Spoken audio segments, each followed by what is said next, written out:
नमस्कार दोस्तों, target with Mrityunjay के यूट्यूब चैनल में आपका स्वागत है। दोस्तों, यह यूट्यूब चैनल विशेष रूप से जो गरीब बच्चे हैं, जो इनकी फाइनेंशियल स्थिति अच्छी नहीं है, जो किसी कोचिंग इंस्टीट्यूट को नहीं ज्वाइन कर सकते हैं, उनको ध्यान में रखकर विशेष बनाया गया है। और ये एक मुफ्त शिक्षा की मैं इस यूट्यूब चैनल पर पहल किया हूँ। उसी क्रम में दोस्तों हम लोग इस यूट्यूब चैनल पे बहुत से सीरीजों की चर्चा कर रहे हैं। उसी में एक सीरीज है इतिहास के संपूर्ण पाठ्यक्रम की चर्चा, वो भी टॉपिक वाइज। तो दोस्तों हम लोगों ने सिंधु घाटी सभ्यता के टॉपिक पे चर्चा कर रहे हैं और सिंधु घाटी सभ्यता के जितने एंगल से प्रश्न बन सकते हैं या जितने डायमेंशन हो सकते हैं, उन सभी प्रश्नों पे हम लोग चर्चा करते हैं। तो आज का हमारा सेगमेंट है दोस्तों सिंधु घाटी सभ्यता की अर्थव्यवस्था। तो हम लोग इस सिंधु घाटी की अर्थव्यवस्था में क्या जानेंगे कि इनकी दोस्तों इनकी अर्थव्यवस्था का मुख्य आधार क्या था, ये जानेंगे। इनकी मुख्य दलहनी फसल कौन सी थी, तिलहनी फसल कौन सी थी, और दोस्तों क्या जानेंगे, नगदी फसल कौन थी, और इनसे रिलेटेड क्या कोई प्रश्न पूछे गए, उन प्रश्नों की भी पिछले साल की चर्चा करेंगे दोस्तों। उसके बाद हम लोग ये सिंधु घाटी सभ्यता की अर्थव्यवस्था से देखेंगे इनके भूमि के प्रकार क्या थे, माप तोल ये कैसे करते थे, व्यापार का माध्यम क्या था, भुगतान संतुलन क्या था, विदेशी व्यापार के साक्ष्य क्या है, और एक मैं आपको टर्म बताऊंगा स्पेक्ट्रोग्राफ। आपको जल्दी जल्दी ये किसी किताब में नहीं मिलेगा, तो ये स्पेक्ट्रोग्राफ क्या था, स्पेक्ट्रोग्राफ को डिटेल से मैं आपको बताऊंगा। सिंचाई के साधन बताऊंगा। तथा दोस्तों इन ये जितने भी टॉपिक की हम लोग चर्चा कर रहे हैं, इन सभी टॉपिकों से चपरासी खलासी से लेके assistant professor, TGT, PGT, CSSC, CGL, civil services, ये अभी तक जितने भी एग्जाम हुए, इन टॉपिकों से रिलेटेड जितने भी प्रश्न आए हैं, उन सभी प्रश्नों की हम लोग चर्चा करेंगे। कुल मिला के बस इतना कहूंगा कि इन टॉपिकों से रिलेटेड आपका कोई प्रश्न नहीं गलत होगा। और साथ साथ मैं इतना भी यकीन के साथ कह सकता हूं कि जो अर्थव्यवस्था से रिलेटेड आपको यहाँ पे कंटेंट प्रोवाइड करा दिया जाएगा, ये कंटेंट आपको किसी भी किताब में इतना कॉन्सेप्चुअल तरीके से नहीं मिलेगा। आप अगर ये पूरा वीडियो देखेंगे तो आप खुद समझ जाएंगे। अब आपको डायरेक्ट टॉपिक पे चलते हैं सीधे। तो आगे बढ़ने से पहले आपको बस बताना चाहेंगे कि डिस्क्रिप्शन में दोस्तों टेलीग्राम चैनल का लिंक दिया हुआ है, तो आप लोग टेलीग्राम चैनल से जरूर जुड़ें, क्योंकि वहां पे इतिहास संबंधित बहुत क्विज चलती रहती है और आपको काफी उससे फायदा मिलेगा। अगर आपको कंटेंट अच्छा लगे तो चैनल को सब्सक्राइब करना और वीडियो को लाइक करना ना भूलिएगा, और इस चैनल को दोस्तों को भी ज्यादा से ज्यादा सजेस्ट करें, क्योंकि ये भी नया चैनल है। और मैं अपने बारे में बताना चाहूँ दोस्तों, मेरा क्या नाम 2 टाइम्स में 2 बार मेरा जेआरएफ है, और वो भी अलग अलग सब्जेक्ट से है, और मैं पीएचडी में एनरोलमेंट भी ले चुका हूँ प्रेजेंट टाइम। अब मैं सीधे सीधे दोस्तों आपको इस यूट्यूब चैनल के बारे में बता दूं 1 मिनट। तो दोस्तों ये टारगेट विद मृत्युंजय के यूट्यूब चैनल पे आप लोग अगर प्लेलिस्ट में जाएंगे तो हम लोग सिंधु घाटी सभ्यता का आपको फोल्डर मिलेगा, जिसमें आप हम 9 क्लासेज कर चुके हैं। उसके साथ साथ दोस्तों अगर कोई भी असिस्टेंट प्रोफेसर या कोई महत्वपूर्ण एग्जाम होता है, तो इस यूट्यूब चैनल पे उसकी सबसे पहले चर्चा होती है। जैसे भी हिमाचल प्रदेश असिस्टेंट प्रोफेसर का एग्जाम हुआ है, तो यहाँ पे चर्चा की गई है भी सोल्यूशन।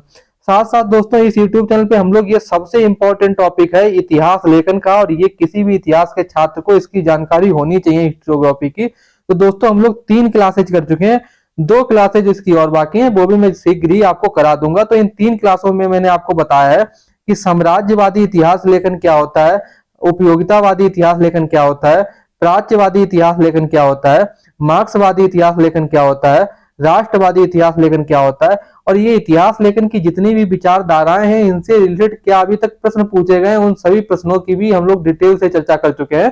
तो आप लोग ये हिस्टोग्राफी वाले वीडियो जरूर देखिएगा। उसके साथ साथ दोस्तों हम लोग और किसी इस यूट्यूब चैनल पे क्या क्या चर्चा करना है, हम लोग दोस्तों पाषाण काल की चर्चा कर चुके हैं 5 क्लासेज में, और हमने इससे रिलेटेड लगभग 300 प्रश्नों की भी चर्चा की है वन लाइनर के रूप में। साथ साथ दोस्तों कुछ प्रमुख पुस्तकें हैं, उन पे भी हम लोग चर्चा की है, और इनसे रिलेटेड जितने भी प्रश्न बन सकते हैं उनका पोस्टमार्टम किया है। जैन साहित्य पे चर्चा कर चुके हैं, बौद्ध साहित्य पे चर्चा कर चुके हैं, और बहुत डेप्थ में कंटेंट आपको दिया गया है, जो आपको पेड क्लासेज में भी नहीं मिलेगा जल्दी। तो दोस्तों इसी के साथ साथ दोस्तों इस यूट्यूब चैनल पे इतिहास के 2 लाख प्रश्नों की भी चर्चा कर सकते हैं टॉपिक वाइज। और दोस्तों हम लोग प्राचीन इतिहास के टोटल अभी तक कितने क्लासेज कर चुके हैं, लगभग 55 क्लासेज कर चुके हैं। और दोस्तों आपको ये भी बताना चाहेंगे कि पीएचडी में कैसे कुछ लोगों को कंफ्यूज होती है कि रिसर्च टॉपिक कैसे डिसाइड करें, सिनॉप्सिस कैसे बनाएं, इन सभी प्रश्नों की चर्चा भी हम लोग इस YouTube चैनल पे करते हैं। इससे कई इस YouTube चैनल के फायदे हैं, अगर आपको कोई अन्य भी प्रॉब्लम होती है वो भी हम इस YouTube चैनल आपको सॉल्व करके बता देते हैं। अब दोस्तों आपका टाइम ना लेते हुए सीधे सीधे आते हैं टॉपिक पे। तो दोस्तों हम लोग चर्चा करेंगे सिंधु घाटी सभ्यता की अर्थव्यवस्था पे पहले। तो सिंधु घाटी सभ्यता की अर्थव्यवस्था की बात की जाए तो दोस्तों इनका अर्थव्यवस्था का मुख्य आधार क्या था, कृषि। तो आपको एक तो यही प्रश्न एग्जाम में बनेगा कि सिंधु घाटी सभ्यता की मतलब का अर्थव्यवस्था का मुख्य आधार था कृषि, सर्विस सेक्टर, उद्योग। तो आपको एग्जाम में क्या लगाना है, कृषि। अब दूसरा प्रश्न दोस्तों बनेगा कि सिंधु घाटी सभ्यता की अर्थव्यवस्था की मुख्य फसलें क्या थी। तो आप ये जब समझ गए कि ये कृषि इनका मुख्य आधार था, तो कौन कौन सी इनकी फसलें थी, तो दोस्तों गेहूं और जौ। और ये जौ वाला एग्जाम में प्रश्न पूछा जाता है, क्या पूछा जाएगा कि मानव द्वारा उत्पादित किया जाने वाला पहला अनाज कौन सा है, जौ। तो आप लोग गेहूं मत लगा दीजिएगा। तो पहला प्रश्न ये बनेगा कि इनकी अर्थव्यवस्था का मुख्य आधार कृषि था, और कृषि में ये जौ सबसे पहले इन्होंने उगाया, फिर गेहूं। उसके साथ साथ दोस्तों अब इनका बनता है कि इनकी मुख्य नकदी फसल कौन सी थी, तो कपास। मुख्य तिलहनी फसल कौन सी थी दोस्तों, सरसों। सरसों का कौन सी प्रजाति, इनका वैज्ञानिक नाम क्या था, ब्रेसिका कैम्पेस्ट्रिस। तो आपको ये भी याद रखना है क्योंकि ये टीजीटी के एग्जाम में पूछा जा चुका है। दोस्तों ये सरसों के साक्ष्य कहाँ से मिले, ये भी एग्जाम में पूछा जा चुका है। कहाँ से, बनावली। बनावली दोस्तों कहाँ, हिसार जिले में, हरियाणा में पड़ता है। यहाँ से सरसों का सबसे बड़ा ढेर प्राप्त हुआ है।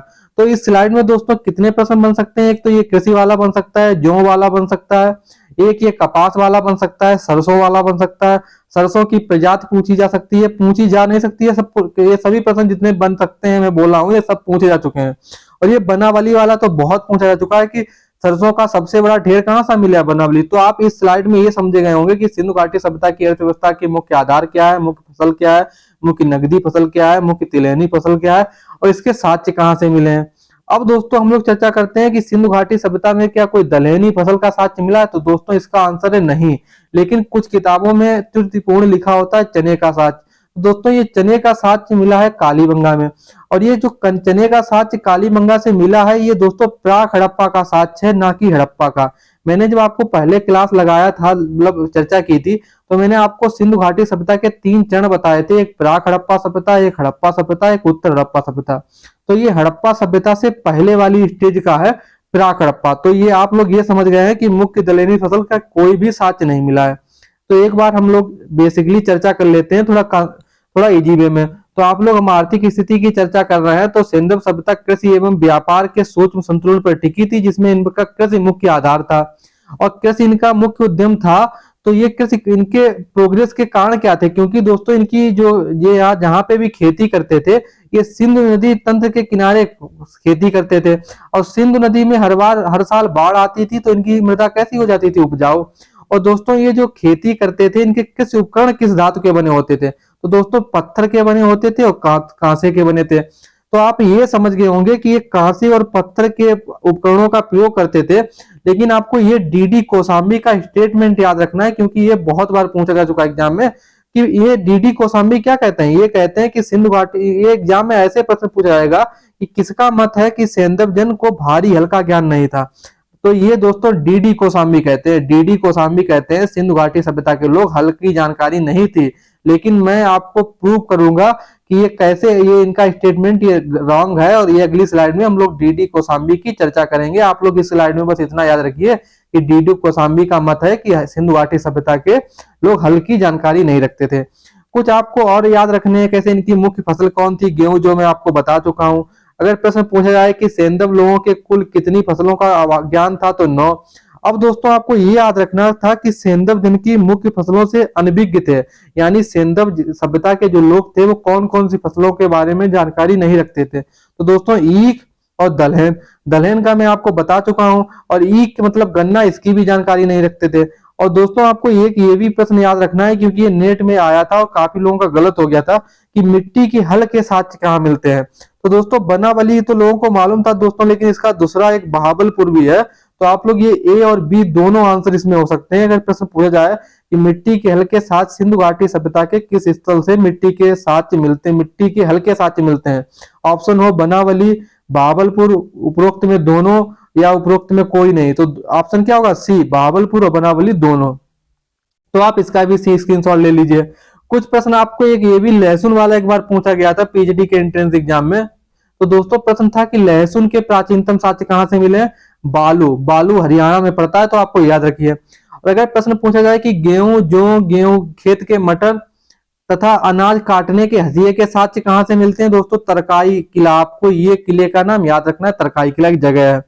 अब दोस्तों ये सिंधु घाटी सभ्यता की जो लोग अब दोस्तों अगला प्रश्न बनता है कि सेंधव क्षेत्र से किनकी प्राप्ति नहीं हुई है। तो दोस्तों ये हटा दीजिए, रॉन्ग टाइप हो गया। तो दोस्तों मेहंदी के कोई साक्ष्य नहीं मिलते हैं, अंगूर के कोई साक्ष्य नहीं मिलते हैं। तो आप लोग ये देख लीजिएगा। और ये बालू हरियाणा और तरकाई किले वाला प्रश्न याद रखिएगा। लहसुन वाला बहुत इंपॉर्टेंट है, एग्जाम में फिर से रिपीट हो सकता है। अब दोस्तों हम लोग चर्चा करते हैं कि भूमि के प्रकार, और ये बहुत ही कॉन्सेप्चुअल आपको मैं यहाँ पे समझाऊंगा। तो दोस्तों ये सिंधु घाटी सभ्यता बेसिकली किसके किनारे बसी थी। तो दोस्तों सिंधु नदी के किनारे बसी थी, और सिंधु की जो सहायक नदियां थी उनके किनारे ये सिंधु घाटी सभ्यता बसी थी। तो दोस्तों ये सीन के भूमि के प्रकार क्या थे, जलोढ़ मिट्टी, क्योंकि नदियों के किनारे कैसे मिट्टी होती है, जलोढ़। तो दोस्तों ये एक प्रश्न आपको याद रखना है कि डीडी कोशाम्बी, मैंने आपको पिछली स्लाइड में बताया था कि इनका कहना है कि इन लोगों को हल और बैल के ज्ञान का अभाव था। और ये डीडी कोशाम्बी क्या कहते हैं कि इन्हें हल की जानकारी नहीं थी और ये लोग कुदाल से खेती करते थे। लेकिन दोस्तों इनके मत से असहमति व्यक्त की जा सकती है। क्यों?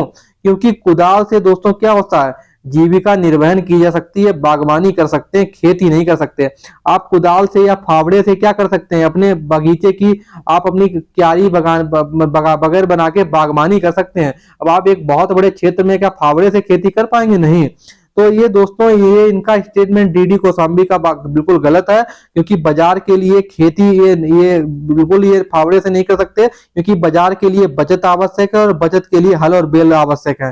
अगर हल और बैल नहीं होंगे तो आप इतने बड़े स्केल पे खेती नहीं कर सकते। तो आप लोग ये भी समझ गए होंगे कि भूमि के प्रकार क्या थे, जलोढ़ मिट्टी। और डीडी कोशाम्बी कहते हैं कि हल और बैल के इनके ज्ञान का अभाव था, ये कुदाल से खेती थे। इसके इनके स्टेटमेंट को भी यहाँ पे काटा गया है। अब दोस्तों हम चर्चा करते हैं कि माप तोल के कैसे करते थे। तो दोस्तों ये माप तोल के लिए स्केल का प्रयोग करते थे। इनका स्केल बेसिकली होता था 37.6 सेंटीमीटर। और ये स्केल काय काय के प्राप्त हुए, मिट्टी के, हाथी के दांत के। मिट्टी के कालीबंगा से प्राप्त हुआ है, हाथी के दांत का लोथल से प्राप्त हुआ है। तो आप लोग ये माप तोल भी समझ गए होंगे, प्रश्न भी समझ गए हैं। अब दोस्तों हम लोग चर्चा करते हैं कि ये तौल कैसे करते हैं। तो ये दोस्तों इनकी दशमलव विधि पर आधारित तौल प्रणाली थी। तो तौल कैसे करते थे दोस्तों, ये द्विचर या बाइनरी सिस्टम पर आधारित था तथा 16 के गुणज पे। दोस्तों जो महंगी चीजें होती थी ये इनका द्विचर प्रणाली से, जो इनका बस तौल प्रणाली थी उसका प्रयोग करते थे। और जो भारी चीजें होती थी वो 16 के गुणज में इनके बांट होते थे। बांटों के आकार दोस्तों क्या होते थे, चौकोर और घनाकार। किसके बने थे दोस्तों, पत्थर। तो ये तौल भी आप समझ गए होंगे। अब दोस्तों हम लोग चर्चा करते हैं कि इनका इनका कॉइन्स क्या होती थी। तो दोस्तों सिक्का या कॉइन्स अज्ञात है, लेकिन इनका व्यापार का माध्यम क्या था दोस्तों, वस्तु विनिमय प्रणाली या वाटर सिस्टम। तो ये जो मिस्र, कीट, मध्य एशिया या किसी भी अन्य सभ्यता से जो व्यापार करते थे, तो ये दोस्तों वस्तु विनिमय प्रणाली या वाटर सिस्टम पर इनका आधारित होता था। अब दोस्तों बिल्कुल कॉन्सेप्चुअल चीज कंटेंट निकलेगा और ये आपको किसी भी किताब में नहीं मिलेगा। दोस्तों तो आप सिर्फ चर्चा करते हैं कि इनका मुख्य व्यापार किन देशों के साथ था। तो दोस्तों ये मिस्र से व्यापार करते थे, क्रीट से व्यापार करते थे, क्रीट ही अफ्रीका को कहते हैं। मध्य एशिया से व्यापार करते थे, बहरीन से व्यापार करते थे। मेसोपोटामिया जिसे इराक में था, ये भी इससे व्यापार करते थे। लेकिन दोस्तों इन सभी से ये व्यापार करते ही थे सिंधु घाटी सभ्यता के लोग। लेकिन इनका मुख्य व्यापार किसके साथ था दोस्तों, मेसोपोटामिया की सभ्यता से। ये मेसोपोटामिया सभ्यता कहाँ थी, इराक। और मेसोपोटामिया से रिलेटेड में आपको एक अलग वीडियो में चर्चा करेंगे, तो आप लोग समझ जाएंगे। तो दोस्तों अब आपको चर्चा करते हैं कि भुगतान संतुलन। ये आप तो समझ ही गए होंगे कि सिंधु घाटी सभ्यता के लोग मेसोपोटामिया की सभ्यता से व्यापार करते थे। लेकिन ये व्यापार संतुलन किसके पक्ष में था? जैसे वर्तमान में भारत और चीन का व्यापार होता है, तो किसके पक्ष में व्यापार संतुलन है? चीन के पक्ष में। तो लेकिन सिंधु घाटी सभ्यता और मेसोपोटामिया के बीच में जो व्यापार था वो किसके पक्ष में था? तो दोस्तों इसमें भुगतान असंतुलन था और सिंधु घाटी सभ्यता के पक्ष में था, अर्थात लाभ था। यानी सिंधु घाटी सभ्यता मेसोपोटामिया की सभ्यता से जो व्यापार करती थी वो लाभ में रहती थी। क्यों? क्योंकि इसके प्रमाण क्या है, क्योंकि सेंधव घाटी की जो वस्तुएं हैं वो सर्वाधिक मेसोपोटामिया में पाई गई हैं। तो यानी इससे सिद्ध होता है कि मेसोपोटामिया के लोग सिंधु घाटी सभ्यता की चीज वस्तुओं को ज्यादा यूज करते थे। लेकिन ये भी हो सकता है कि ईरान से आने वाली जो चीजें हैं, मेसोपोटामिया से जो आने वाली चीजें हैं, वो हो सकता है विलासितापूर्ण हो, इसलिए उनके साक्ष्य नहीं मिलते। लेकिन अभी तो पुरातात्विक साहित्य से, पुरातात्विक स्रोत से तो यही मिल रहा है कि सिंधु घाटी सभ्यता के पक्ष में भुगतान संतुलन था, और क्योंकि सेंधव सभ्यता की वस्तुएं मेसोपोटामिया में सबसे ज्यादा मिली हैं। अब दोस्तों हम लोग चर्चा करते हैं कि विदेशी व्यापार का अभिलेख। तो दोस्तों सुमेरिया में पाए जाने वाले अभिलेख, एक सुमेरियन अभिलेख भी जिसे कहते हैं, इस अभिलेख में दोस्तों मेसोपोटामिया के सारगोन मेसोपोटामिया का जो सारगोन राजवंश था, वो दोस्तों ये मेसोपोटामिया क्या एक सभ्यता है और यहाँ का एक राजा था, एक वंश था सारगोन राजवंश। और ये एक अपने अभिलेख में कहता है कि उर बंदरगाह जो इसका बंदरगाह था मेसोपोटामिया का, पर मेलुआ, मगन और दिलमुन की जहाजें सदैव लंगर डाले रहती हैं। तो मेलुआ दोस्तों किसे कहा जाता है? मोहनजोदड़ो को। मगन मकरान, दिलमुन बहरीन। और ये दोस्तों आपको ये भी याद रखना कि जो बहरीन था ये सिंधु घाटी सभ्यता क्या क्या क्या था? एक उपनिवेश था। मतलब सिंधु घाटी सभ्यता का बहरीन एक उपनिवेश था। अगर एग्जाम में पूछा जाए कि निम्नलिखित में कौन से सिंधु घाटी सभ्यता का उपनिवेश है, तो आंसर क्या होगा? बहरीन। अब दोस्तों हम लोग चर्चा करते हैं कि सिंधु घाटी सभ्यता का व्यापार कैसे होता था। तो दोस्तों दो मार्ग थे, एक स्थली एक जली। तो इसमें स्थली में मध्यस्थ की भूमिका कौन निभाता था? ईरान। और जली में कौन निभाता था? बहरीन। और बहरीन क्या था? सिंधु घाटी सभ्यता का उपनिवेश। अब आप चर्चा करते हैं हम लोग दोस्तों कि ये अब हम लोग चर्चा करेंगे कि इनके विदेश ये जो व्यापार की मैंने चर्चा की है, तो आप लोग कैसे कर सकते हैं कि ये मेसोपोटामिया से व्यापार करते थे, अफ्रीका से व्यापार करते थे, अफगानिस्तान से व्यापार करते थे।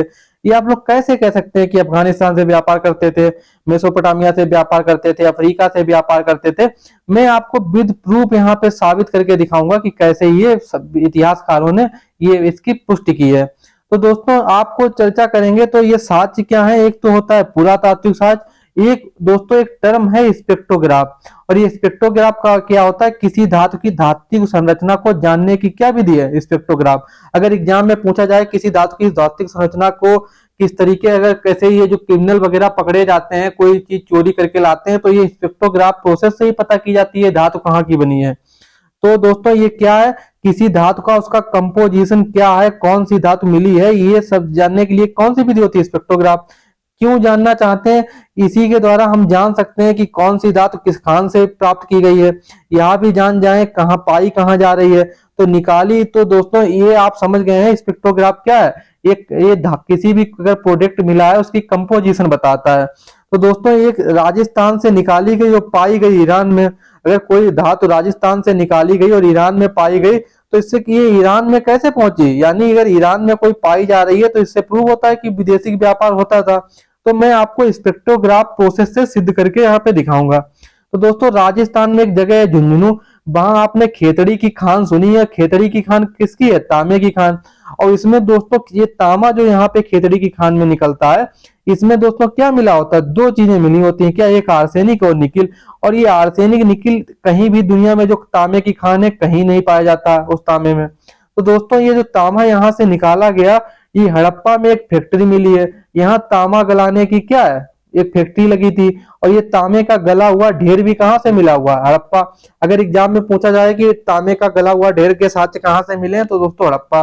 तो ये जो तांबे का गला हुआ ढेर मिला है और इसमें जो तांबा मिला हुआ है वो दोस्तों किस खान से निकाला गया? जब स्पेक्ट्रोग्राफ से इसकी जांच हुई तो पता चला कि ये खेतड़ी की खान से निकला है, यानी राजस्थान से। और इसका कंपोजिशन में क्या था? तो दोस्तों आर्सेनिक थी, निकिल थी। और दोस्तों ये जब ये बाजार में गया, बाजार से कहाँ गया? मेसोपोटामिया या इराक। तो ये तांबा सबसे पहले खेतड़ी की खान से निकला, फिर हड़प्पा में इसे इसके गलाया गया और ये ईरान और मेसोपोटामिया में पहुंचा। और ईरान मेसोपोटामिया में कहा इसके साक्ष्य मिले हैं? दोस्तों उर बंदरगाह। तो कैसे उर बंदरगाह में? दोस्तों एक कब्र मिली है उर बंदरगाह पे। तो यहाँ पे सिर है और सिर के पास दोस्तों ये सिर है, ये कब्र है, इस कब्र में ही सिर है। तो इसमें सिर के पास एक तांबे का दर्पण मिला है और उस दर्पण में क्या है? तांबे के दर्पण में आर्सेनिक और निकिल के साक्ष्य मिले हैं। तो अगर ये उर बंदरगाह जो मेसोपोटामिया की सभ्यता या ईरान में था, अगर उसके भी कंपोजिशन में आर्सेनिक और निकिल मिल रहे हैं, तो इससे प्रूव होता है कि सिंधु घाटी सभ्यता के लोग मेसोपोटामिया से व्यापार करते थे। और ये कब्र को क्या कहा जाता है? शाही कब्र। अगर एग्जाम में पूछा जाए कि सिंधु घाटी सभ्यता में शाही कब्र के साथ कहां से मिले हैं, तो मतलब सिंधु घाटी, तो इसका आंसर क्या होगा? मेसोपोटामिया के उर बंदरगाह। और इसमें बहुमूल्य चीजें और भी दफन थी ये तांबे के दर्पण के साथ। तो इससे ये तो प्रूव हो ही गया कि सिंधु घाटी सभ्यता और मेसोपोटामिया के लोग व्यापार करते थे। इससे विदेशी व्यापार सिद्ध हो जाता है। अगर एग्जाम में प्रश्न पूछा जाए कि कौन सी तकनीक है जिसके द्वारा जांच एजेंसियां पकड़ लेती हैं कि कौन सा हथियार कहां बनाया गया है, तो दोस्तों इसका आंसर क्या है? स्पेक्ट्रोग्राफ। अब हम लोग चर्चा करते हैं कि सोने, तो सोने से रिलेटेड क्या आप चर्चा करेंगे? तो सोने से रिलेटेड 6 लड़ियों का हार प्राप्त हुआ है। और ये 6 लड़ियों का हार दोस्तों क्या है, इस जब ये 6 लड़ियों का जो हार हड़प्पा सभ्यता में प्राप्त हुआ है, मैंने आपको बताया भी था आभूषण वाले क्लासेज में। तो ये दोस्तों जब स्पेक्ट्रोग्राफ से इसका कंपोजिशन पता गया तो पता चला कि ये कोलार की खान से निकला है, और कोलार की खान कहाँ है, कर्नाटक में। और ये दोस्तों सोने का हार कहाँ, इसके और साक्ष्य कहाँ मिले हैं, तो ये कहाँ बनाया गया था सोने का हार, दोस्तों चनुदड़ो और लोथल, क्योंकि यहाँ से मनका बनाने के उद्योग या कारखाने के साक्ष्य मिले हैं। तो आप समझिए कि ये जो सोना था ये चनुदड़ो लोथल में जाता था, वहां से मनका बनता था, और फिर हार के साक्ष्य कहाँ मिले हैं, ये क्या नाम, कोलार की खान से ये जो साक्ष्य मिले हैं। तो आप लोग ये भी क्लियर हो गए होंगे। अब ये आपको एक मोहनजोदड़ो से आपको और रिलेटेड याद रखना है कि यहाँ बाजूबंद और पायल के साथ मिले हैं, और ये काय की बनी थी, चांदी। जब स्पेक्ट्रोग्राफ से पता चला तो ये चांदी कहाँ की थी, मद्रास की खान से और अफगानिस्तान की खान से। तो इससे प्रूव होता है कि सिंधु घाटी सभ्यता के लोग मद्रास और अफगानिस्तान की खान जो जहाँ थी, अफगानिस्तान के यहाँ से व्यापार करते थे। एक पत्थर होता था लेपिस लाजुली, तो ये जो लाजमर्द मणि इसे कहते हैं, लाजबर्द मणि। तो ये इसका प्रयोग कहाँ हुआ है, तो दोस्तों मूर्तिकारों ने इसका प्रयोग किया है। ये केवल पत्थर जो है ये कहाँ पाया जाता है, सर ये कोना या बैक्टीरिया अफगानिस्तान में पाया जाता है। तो इससे फिर एक ये अफगानिस्तान में कहाँ पाया जाता है, चिलमेक की खान से। तो दोस्तों ये जो लाज बर्द मणि जो पत्थर है, ये जो मूर्तिकार लोग प्रयोग करते थे, ये दोस्तों सिर्फ अफगानिस्तान की चिलमेक खान में पाया जाता है। तो इससे प्रूव होता है कि ये लोग अफगानिस्तान से व्यापार करते थे। दोस्तों अगर आपको कंटेंट अच्छा लगा है तो प्लीज चैनल को मतलब अदर लोगों को भी सजेस्ट कीजिएगा। और कुछ इसमें अर्थव्यवस्था से टॉपिक और बचा है, जैसे मेसोपोटामिया की सभ्यता से रिलेटेड कुछ टॉपिक बचा है, कुछ सिंचाई से रिलेटेड टॉपिक बचे हैं, तो उनकी हम लोग सेकेंड वीडियो में चर्चा कर लेंगे। इस तरीके से हम लोगों का सिंधु घाटी सभ्यता की अर्थव्यवस्था से रिलेटेड टॉपिक कंप्लीट हो जाएंगे। थैंक यू दोस्तों, फिर मिलेंगे।